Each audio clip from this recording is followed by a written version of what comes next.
Simultaneous equilibrium देखो क्या होता है कि बेसिकली ये एक ऐसा इक्विलिब्रियम है जहां पर दो रिएक्शन है ना, R1 और R2, दो रिएक्शन सेम कंटेनर में हो रहे हैं और उसमें क्या हो रहा है कि कोई एक रिएक्टेंट या प्रोडक्ट कॉमन है इन दोनों रिएक्शन से।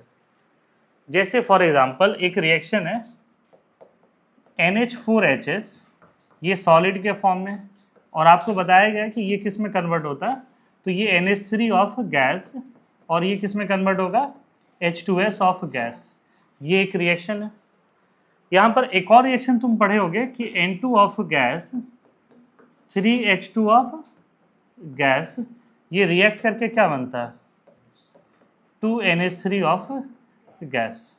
तो बेसिकली देखो क्या है कि ये दोनों रिएक्शन एक कॉमन वेसल में हो रहे हैं, और कॉमन वेसल में हो रहे हैं तो साथ ही साथ क्या है, NH3 क्या है कि यहाँ पर भी कॉमन है और यहाँ पर भी कॉमन है। तो ऐसे जब बनता है इस तरीके की रिएक्शन तो उसको क्या कहते हैं हम लोग, साइमल्टेनियस इक्विलिब्रियम। ठीक है, तो लिखो द रिएक्शन है ना साइमल्टेनियस इक्विलिब्रियम के बारे में, तो लिखना द इक्विलिब्रियम ना, लिखो द इक्विलिब्रियम formed between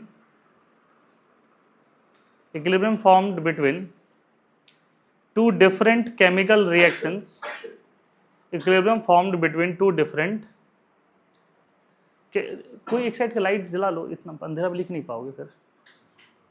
हाँ इधर का भी करो, कर सकते हो। हाँ बस बीच वाला बंद कर दो, ठीक है, नहीं यही लाइट, ठीक है। तुमको उजाला पसंद आओ यहाँ फर्स्ट में, ठीक है। तो ऐसे रिएक्शन जहां पर क्या आ रहा है, क्या लिखा, the equilibrium found between two reactions where one of reactant or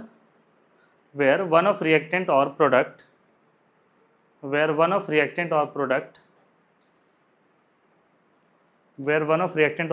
is common, from those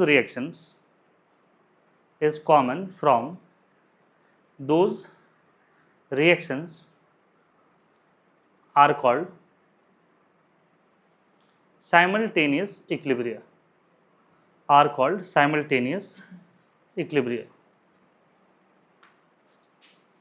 लिख लिया इसको, समझ में भी आ गया होगा, ठीक है। लिखना उसमें case 1 when product is common from both reactions, when product is common from both reaction। अच्छा, इसी टॉपिक को ना जब हम लोग आयनिक इक्विलिब्रियम पढ़ते हैं तो वहां पर इसको कॉमन आयन इफेक्ट कहते हैं, कॉमन आयन इफेक्ट। जैसे यहाँ कॉमन मॉलिक्यूल हो गया ना, तो वहां पर उसका नाम क्या हो जाता है, common ion effect. Concept same है, सब कुछ लगभग सेम है, बस यहाँ मॉलिक्यूल है, वहां क्या हो जाता है, आयन हो जाता है। तो यहाँ क्या कह रहे हैं, when the product is common from both reactions. तो देखो यहाँ होता है क्या, देखो यहाँ पे पहले जैसे पिछला रिएक्शन उसी के बारे में बात करते हैं। NH4HS है सॉलिड के फॉर्म में, ये कन्वर्ट किस में हो रहा है बताओ, NH3 ऑफ गैस और H2S ऑफ गैस। तो मान लो कि स्टार्टिंग में इसका कंसंट्रेशन जो है C है, इसका 0 0 है, तो ये कितना बनेगा X, ये कितना बनेगा, ये भी X, और NH4HS क्या हो जाएगा, C माइनस X। ये मान लो कोई एक तरीका था इस तरीके से। उसी तरीके से एक और रिएक्शन है जहां पर N2 of gas form react with H2 of gas form to produce 2NH3 gas form. मान लो कि इसका कंसंट्रेशन यहाँ पर A है, इसका कंसंट्रेशन B है, इसका क्या हो जाएगा 0। इसको X तो एज्यूम कर ही चुके हैं, तो इसको कुछ अदर एज्यूम करना पड़ेगा। तो ये क्या हो जाएगा, मान लो A माइनस वाई, ये क्या हो जाएगा B माइनस 3y, ये क्या हो जाएगा 2y। यहाँ तक समझ में आ रहा है आपको? लेकिन ये जो रिएक्शन है वो कहाँ हो रहा है? कॉमन वेसल में, कॉमन कंटेनर में। तो अगर हमसे कोई पूछेगा कि sir what is the concentration of NH3, NH3 का एक्चुअल कंसंट्रेशन क्या होगा, तो हम तो यही कहेंगे x प्लस 2y। ना वो x होगा ना ही ये सिंपल y होगा, क्या होगा? x plus 2y। जैसे फॉर एग्जाम्पल कोई एक आदमी है जो बैंक में मान लो वो 1 लाख रुपया आज FD कर रहा है, नेक्स्ट ईयर मान लो कि इसमें क्या हो रहा है कि 1 लाख प्लस 8,000 रुपये इसके क्या हो रहे हैं? इंटरेस्ट के फॉर्म में आ रहा है। ये प्रिंसिपल है और ये इंटरेस्ट है। तो अब उसके पास टोटल पैसा कितना हो गया बोलो? 1,08,000 रुपये। मान लो कि यहाँ पे क्या है कि अगर वो बैंक में 1 लाख रुपए रख रहा, अगले साल इंटरेस्ट जोड़ करके उसके कुछ अमाउंट होंगे, तो अगर उसके पास टोटल अमाउंट क्या हो गया जो उसके ऐड के हो जाएंगे। मतलब कहने का मतलब है इस सोर्स से भी इसको भी ऐड करना है और इस सोर्स से, क्योंकि ये कहाँ हो रहे हैं? ये कॉमन वेसल में हो रहे हैं। तो वो जो इनकम है वो कौन सा इनकम है आपका? कॉमन इनकम है। तो जिस तरीके से यहाँ पे NH3 को कह रहे हैं कि हम लोग यहाँ पर कॉमन हो जाएगा, तो NH3 का कंसिडरेशन इस तरीके से होगा। तो अगर आप यहाँ पर इक्विलिब्रियम लिखना चाहते हैं इसका K इक्विलिब्रियम, तो K इक्विलिब्रियम किसके बराबर होगा बताओ? NH3 का कंसंट्रेशन इंटू H2S का कंसंट्रेशन। ये सॉलिड फॉर्म में है इसलिए इसको हम नहीं लिखेंगे, समझे? अब आओ इधर, तो NH3 का कंसंट्रेशन क्या है? x plus 2y। ये क्या हो जाएगा? x, समझे? ये सही है। और अगर तुम x इंटू एक्स लिख दिए तो तुमको -1 मिलेगा, क्योंकि NH3 का कंसंट्रेशन इस प्रकार का होगा। तो ये हो गया जो कैलकुलेटिव न्यूमेरिकल्स होंगे। अब अगर इसी में थ्योरेटिकल क्वेश्चन आ जाए, थ्योरेटिकल क्वेश्चन आ जाएगा कि सुनो यहाँ पर ये रिएक्शन ऑलरेडी हो रहा था, साथ ही साथ में ये रिएक्शन हो गया, तो इस रिएक्शन के ऊपर क्या असर पड़ेगा? फिर से सुनो, ये रिएक्शन हो रहा था, इस रिएक्शन को उसमें फिर इंट्रोड्यूस कर दिया गया, तो इस रिएक्शन पे क्या असर पड़ेगा? फॉरवर्ड जाएगा कि बैकवर्ड जाएगा? बैकवर्ड जाएगा, क्योंकि यहाँ NH3 प्रोडक्ट बन रहा था, आपने इसको इंट्रोड्यूस किया तो यहाँ पर क्या मिलने लगा आपको? NH3। तो NH3 का कंसंट्रेशन क्या हो गया? बढ़ गया। प्रोडक्ट बढ़ेगा तो रिएक्शन क्या हो जाएगा? ये बैकवर्ड हो जाएगा। समझिए इस बात को?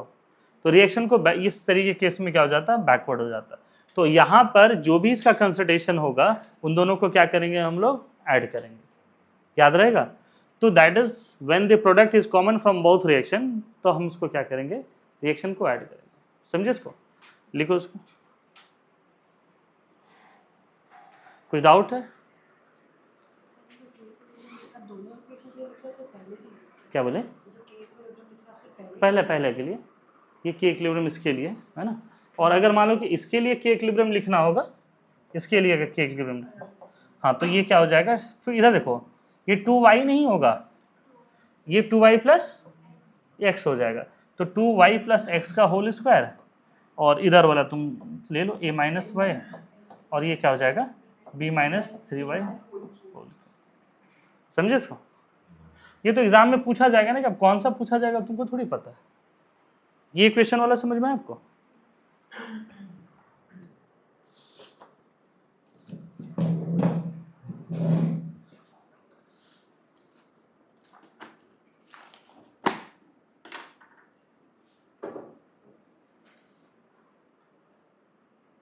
बोले इसके क्या कहते हैं, 30 नवंबर के आसपास से है ना, एक दोपहर वाले बैच से स्टार्ट कर देंगे 1 से 3 TTS में।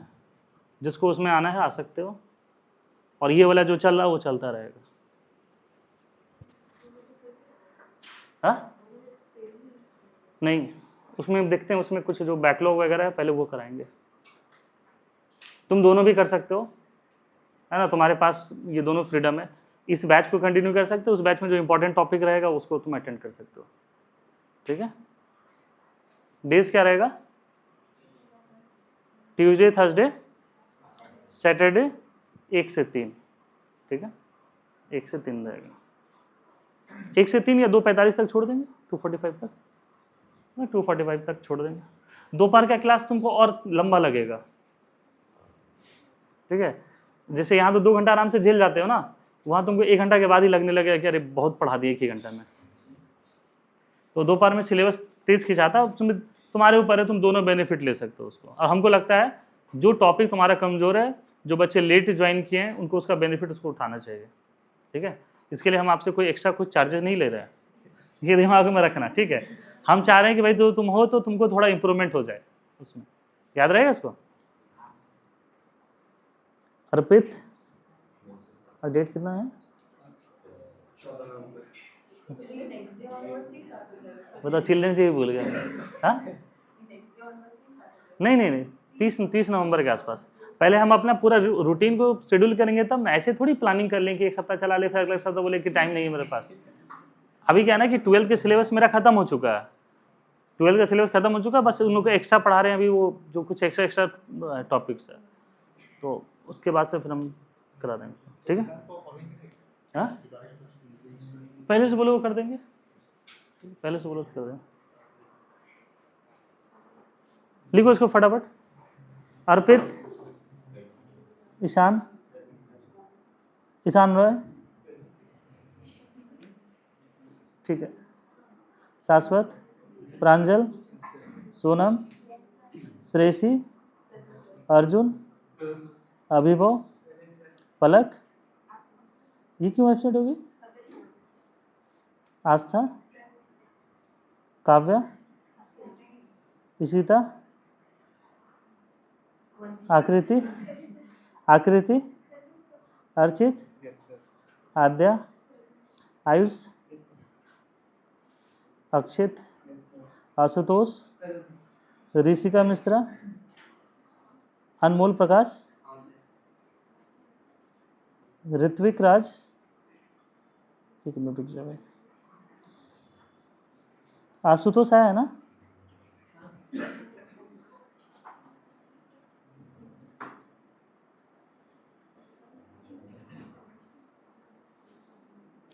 अनमोल प्रकाश, ऋत्विक राज, शौर्य, समक्ष, खुशी, इशिता, ऋत्विक नाम के 2-3 हो गए ना, एक ऋत्विक राज है, अनंत, पीयूष,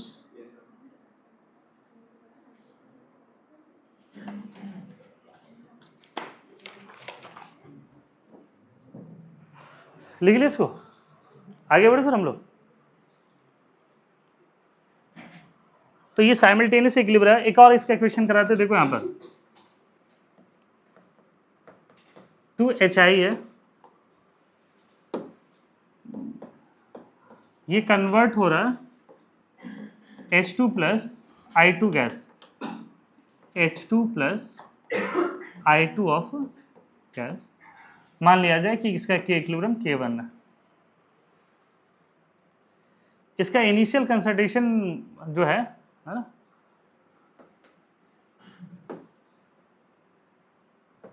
मान लो C है, तो ये क्या होगा 0 0, ये क्या हो जाएगा बताओ, C माइनस 2x, ये x, ये x। अच्छा इसको ऐसे लिख सकते हैं C minus C alpha by 2 और ये C अल्फा बाई 2। तो एक इक्वेशन तो ऐसे हो गया। एक और इक्वेशन तुम ये पढ़े हो कि 2NH3 जो है वो किस में डिसोसिएट होता है, N2 3H2, ठीक है। अगर मान लो कि इसका कंसंट्रेशन जो है मान लो कि A है 0 0, ये क्या हो जाएगा A माइनस 2y, ये क्या हो जाएगा y, ये क्या हो जाएगा, कहीं कोई दिक्कत? तो बताया जाए कि एक्चुअल जो H2 का इसमें कॉमन कौन सा है, ये कॉमन है, तो what is the concentration of H2, actual concentration of H2 कितना है, क्या हो जाएगा, समझ में आ रहा? क्या एक्चुअल कंसंट्रेशन इसका x प्लस 3y होगा, x इधर से मिला और y इधर से मिला, तो ओवरऑल जो मिल गया यहाँ पर। तो दोनों देखो ये क्या हो रहा है कि कॉमन वेसल हो रहा है, तो उसको कॉमन चीज़ों को ऐड करना। जैसे मान लो कोई बच्चा है जिसे घर से हॉस्टल की तरफ आ रहा है, कुछ पैसा है उसको मतलब मम्मी की तरफ से मिल गया, कुछ पैसा पापा की तरफ से मिल गया, तो ओवरऑल एसेट कितना हो गया? सिर्फ एक। तो दोनों को ऐड करोगे ना भाई, तो ये कॉमन कॉमन आयन हो गया ना भाई, तुम्हारे पास यही हो गया। अब अगला केस थोड़ा सा रिवर्स होगा कि मान लो कि तुमको कुछ पैसा मिला और रास्ते में तुम्हारा छोटा भाई ड्रॉप करने आया था, कुछ कमीशन मांग लिया तुमसे, तो तुम्हारे पास जो है वो उतना रहेगा? लिख ली इसको?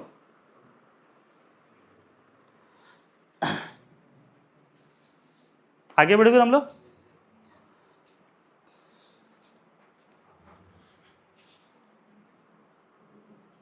लिख ली इसको? तो अच्छा यहाँ पे K1 K2 निकाल लोगे? K1 कितना होगा? x plus 3y into x divide by minus 2x। K2 कितना होगा?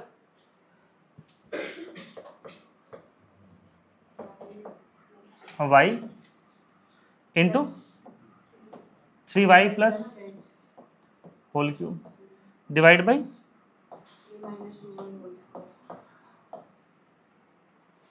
हमें लगता है साइमल्टेनियस इक्विलिब्रियम सीख गए होगे। साइमल्टेनियस इक्विलिब्रियम समझे इसको?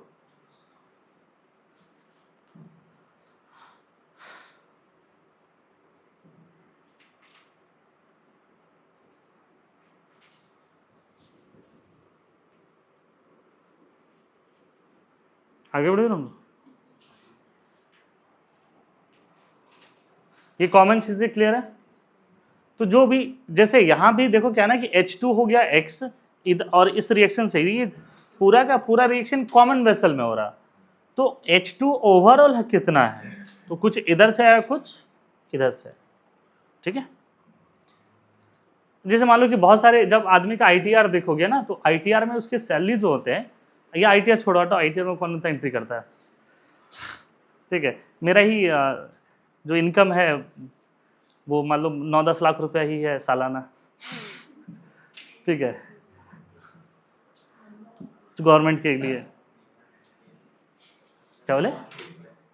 हाँ, ऑन पेपर उतना ही है। तो अब देखो क्या है ना कि जैसे मान लो कोई एक आदमी है, कहीं कोई जॉब कर रहा है, तो जॉब कर रहा है तो उसको एक फाइनली फिक्स सैलरी भी आ रहा है, उसके कुछ प्रॉपर्टी होंगे जो कि रेंट पर होंगे, तो रेंट से भी उसका कुछ पैसा आ रहा होगा, तो ओवरऑल जो इसकी इनकम हुई वो क्या हो जाएगा? सिर्फ एक तो नहीं काउंट करोगे, तो यहाँ भी वही कहोगे, दैट इज इनकम प्लस क्या हो जाएगा? मान लो उसके 3 फ्लैट रेंट पे लगे होंगे, तो उस तरीके से हो गया, यहाँ भी उसी तरीके से हो गया। तो यहाँ पे क्या कर रहे हैं हम लोग? ऐड कर रहे हैं। हमें लग रहा है केस 1 समझ गए होगे। केस 1 समझे? केस 2? केस 2? केस 2 क्या है?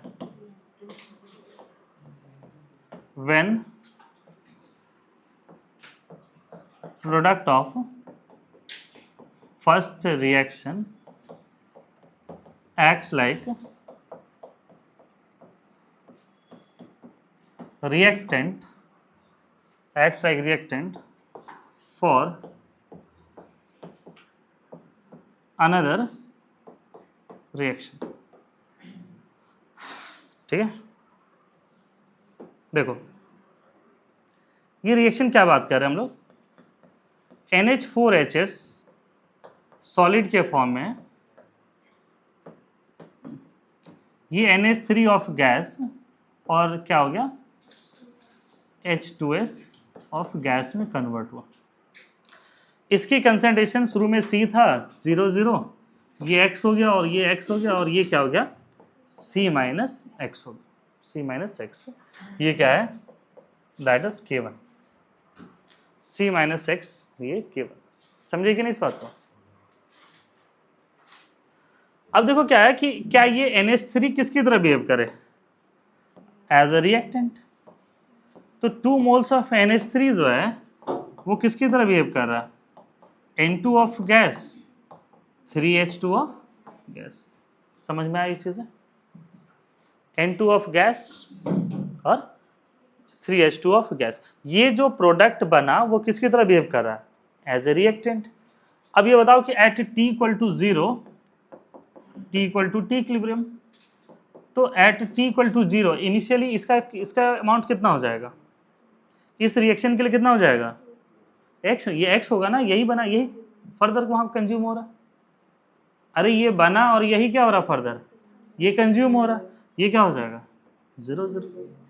तो t equal to T equilibrium पे ये कितना हो जाएगा x माइनस 2y, ये क्या हो जाएगा y और ये 3। हमें लग रहा है कि तुम समझ गए कि एक्चुअल कंसंट्रेशन ऑफ NH3 कितना है, कितना है, ये x लिखोगे कि x माइनस 2y लिखोगे। जैसे मान लो कि किसी आदमी है जिसकी सैलरी 1 तारीख को आ रही है, तो जैसे 1 तारीख को सैलरी आ रहा होगा, देखना 1 से 5 में सब पैसा निकल गया होगा, है ना, कुछ दूध वाले के लिए, कुछ रेंट वाले के लिए, कुछ स्कूल फी के लिए, कुछ राशन वाले के लिए। तो बेसिकली उस क्या है कि वहाँ पर अब उस पर्टिकुलर 5 तारीख को या 10 तारीख को उसके पास कितने पैसे बचे हैं, तो जितना उसकी सैलरी आया और जितना माइनस क्या कर दिया, जो खर्च हो गए। तो यहाँ पर ये इसका फॉर्मेशन कितना हुआ था x। अब हम दिन रात बोलेंगे कि नहीं 30 तारीख को भी x ही रुपया उसके सैलरी x आया ना, तो उसके पास पैसा कितना है x, ये एक्सेप्टेबल है या नहीं है, ये नहीं है। तो यहाँ पर ये x फॉर्म किया, बट वो फर्दर क्या हो रहा है, कंज्यूम हो रहा। तो ये दोनों रिएक्शन कहाँ हो रहे हैं, कॉमन वेसल में, तो इसको क्या कहेंगे हम लोग, साइमल्टेनियस इक्विलिब्रिया। तो व्हाट इज द कंसंट्रेशन, ये equilibrium constant for the first reaction, ये क्या हो जाएगा x माइनस 2y और ये क्या हो जाएगा x। कुछ समझ में आया, अरे ये x नहीं रहा ना, x से ये कम हो गया और इस पर कोई असर ये नहीं हुआ। मान लो कोई ऐसा रिएक्शन है कि यहाँ से H2S बनता, तो अगर ये ऐड हो रहा तो फिर इसको ऐड भी करना पड़ता, बट वैसे केस क्या होता है, रेयर होता है।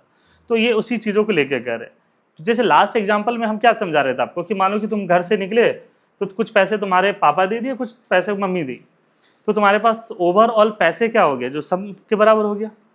अब ऐसा है कि घर से तुम निकले, पापा कुछ पैसा दिए हैं और रास्ते में भाई तुमसे कुछ कमीशन मांग लिया ना, छोटा भाई है छोटी बहन है, तुमसे क्या लिए, कमीशन ले लिए, तो उसमें बात तुम्हारे पास बचा कितना, दैट इज गिवन या फॉर्मेशन बाई क्या हो गया, ये कंजप्शन हो गया। समझे कि नहीं इस बात को। तो यहाँ पर ओवरऑल इसके पास बचा कितना, x माइनस 2, ठीक है। तो उसका टेम्परेचर बढ़ा दो, 20 कर दो। तो कुछ डाउट है पूछो हमसे, कुछ डाउट है तो पूछो।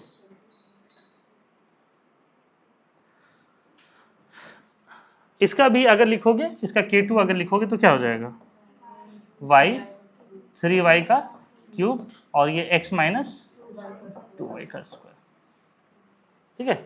इसमें न्यूमेरिकल्स भी पूछे जा सकते हैं, थ्योरेटिकल क्वेश्चन भी पूछे जा सकते हैं। देखो पिछले बार क्या था, देखो यहाँ पे पिछले बार वाले में कि इस रिएक्शन में ये रिएक्शन कर रहे हैं तो रिएक्शन फॉरवर्ड जा रहा है कि बैकवर्ड जा रहा, इस रिएक्शन के साथ ये रिएक्शन कर रहे हैं तो फॉरवर्ड जा रहा है कि बैकवर्ड जा रहा, बैकवर्ड जा रहा। और इस बार क्या है, इस रिएक्शन के साथ ये रिएक्शन करे तो क्या हो रहा, ये फॉरवर्ड जा रहा। तो अगर मान लो कि ये रिएक्शन इक्विलिब्रियम पर पहुंच चुका है, इक्विलिब्रियम पर पहुंच चुका है, तो पहुंच गया है, तो फिर क्या कर रहे हैं हम, उसको और फॉरवर्ड ले जाने के लिए हम क्या करना पड़ेगा, इसको ये रिएक्शन कराना होगा। समझे कि नहीं इस बात को। जैसे फॉर एग्जांपल मान लो कि कोई कभी कभी देखना तुम्हारे साथ होगा, खास करके तुम अगर मेरे अंडर में रहे 2 साल, तो एक चीज देखना, तुमको हमेशा इस बात का मलाल रहेगा कि हम जितना पढ़े उतना हमको नंबर नहीं आया। तो मेरे अंडर में रहोगे 2 साल, तुम्हारे साथ ये हमेशा ये केस रहेगा कि सर हम जितना पढ़े हमको उतना नंबर नहीं आया। अब ऐसा नहीं कि अगर हम चाहें तो तुम्हारा नंबर पेपर में नहीं बढ़ सकता है, आराम से बढ़ जाएगा, बट नॉलेज नहीं बढ़ेगा। क्या होता है कि जैसे मान लो कि कोई एग्जाम लिए, तुम पूरा एफर्ट लगाया, अपना एफर्ट लगाया, अपना 100% तुम लगाया अपना एफर्ट, लेकिन तुम्हारे जो एफर्ट लगाने के बावजूद भी तुम्हारा नंबर क्या आ गया 70%। तो कम जैसे आया तो फिर क्या करोगे, अब और एफर्ट लगाना स्टार्ट करोगे। यहाँ भी वही हुआ, ये फॉर्मेशन होकर के ये क्या बनना, एक्स बना। अगर मान लो कि तुमको लगा कि हमको 90% आना चाहिए एग्जाम में और आ गया 95, हमको नहीं लगता कि अगला 2-3 महीना पढ़ोगे तुम। लेकिन अगर मान लो कि उम्मीद रख रहे हो 90 और आ गया तुम्हारा 70, तो हमको लगता है कि तुम खाना पीना भी छोड़ दोगे, अब बोले कि खाने वाले टाइम में पढ़ाई करते हैं। तो ये कुछ ऐसा ही है, यहाँ जैसे ही क्या हुआ ना कि x इधर से आया, x आया, बट हमको लग रहा है कि नहीं ये और अचीव कर सकता है, तो इसके साथ ये रिएक्शन करा दिया, तो ये कंज्यूम होने लगा, तो क्या होगा, ये रिएक्शन क्या होगा, फॉरवर्ड की तरफ बढ़ जाएगा। तो ये साइमल्टेनियस इक्विलिब्रियम समझ में आया। साइमल्टेनियस इक्विलिब्रियम में दो ही चीज हम आपको पढ़ा रहे हैं। क्या पढ़ा रहे हैं, पहला ये when the reactant is common from the, when the product is common from the both reaction, जैसे यहाँ से ये और ये कॉमन आ गया, और भी कुछ आ सकते हैं, बहुत सारे रिएक्शन वहाँ कॉमन आएंगे, ये इसके एग्जाम्पल्स हैं।